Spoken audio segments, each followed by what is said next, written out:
में जाकर के, उनको क्या चाहिए वही और तो वहां से हमारा सामान्य नागरिक का वही तो बड़ा सबसे बड़ा दुर्भाग्य रहा है सूचना अधिनियम में।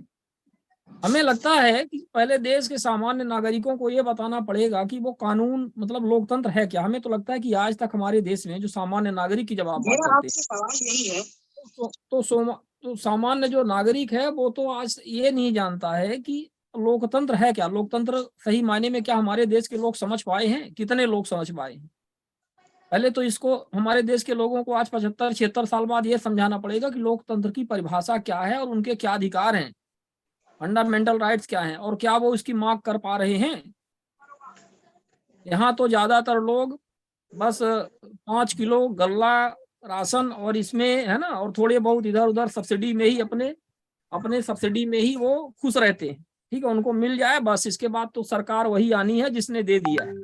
उनको इससे मतलब नहीं है कि दूरगामी परिणाम इसके क्या होंगे, हम क्या चाहते हैं, देश को हम क्या बनाना चाहते हैं, समाज हमारा कैसा होना चाहिए। जो करप्शन इतना तेजी से बढ़ा है मल्टीफोल्ड, इसका क्या होगा।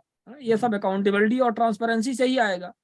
हमें तो लगता है कि कोई भी चीज को लेकर के जनता आज, अब आप बताइए कि मेजोरिटी ऑफ द पब्लिक के पास आजकल स्मार्टफोन और सब ये डिजिटल फैसिलिटी रहती है ना। बहुत सारे लोगों में, छोटे बच्चों से लेकर के आजकल तो 2 साल 3 साल के बच्चे भी, उनको हाथ में आप मोबाइल दे दीजिए और वो बहुत अच्छा मोबाइल चलाना जानते हैं, सारी चीजें हैं।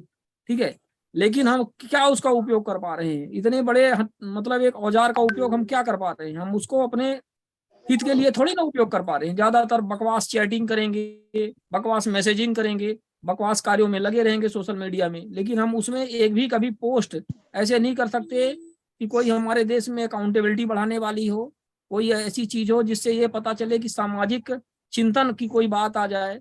ऐसी कोई बात तो नहीं आती है ना। और हम इतने बड़े बड़े मुद्दे, इतने बड़े बड़े बिल पास हो जाते हैं, रोड पर भी लोग नहीं आते। खैर, जो रोड में भी आए उनके साथ तो उनको आतंकवादी भी घोषित कर दिया गया, उनको गोली मार दी गई। तो चलिए अपने स्थान पर है, लेकिन कम से कम उस स्तर का भी तो कुछ प्रयास करना चाहिए ना। अभी जैन समुदाय के लोगों के साथ हमने देखा कि समेत शिखर को इन्होंने टूरिस्ट प्लेस घोषित करने के लिए षड्यंत्र रचा था। अब जैनों का आप लोगों को पता है, आप लोग जानते हो शायद नहीं जानते हो, जो जैन यहाँ पर हैं तो ठीक है, नहीं है तो हम जानते हैं, जिनको थोड़ा बहुत जानते हैं। मतलब एक ऐसा समुदाय है जैन समुदाय हमारे भारतीय संस्कृत का। हमें लगता है कि यदि कोई अहिंसा शब्द की यदि आप बात करें ना, यदि नॉन वायलेंस की बात करें, यदि लिविंग नॉन वायलेंस यदि कोई है हमारे भारतीय संस्कृति में, तो कोई बचा हुआ है तो वो सिर्फ जैनों के कारण ही बचा हुआ है।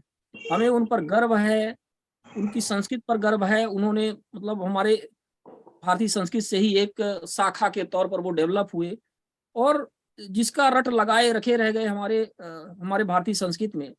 हिंदू धर्म लीजिए या जो भी लीजिए, और उसको यदि जिया है किसी ने, यदि जिया है, मतलब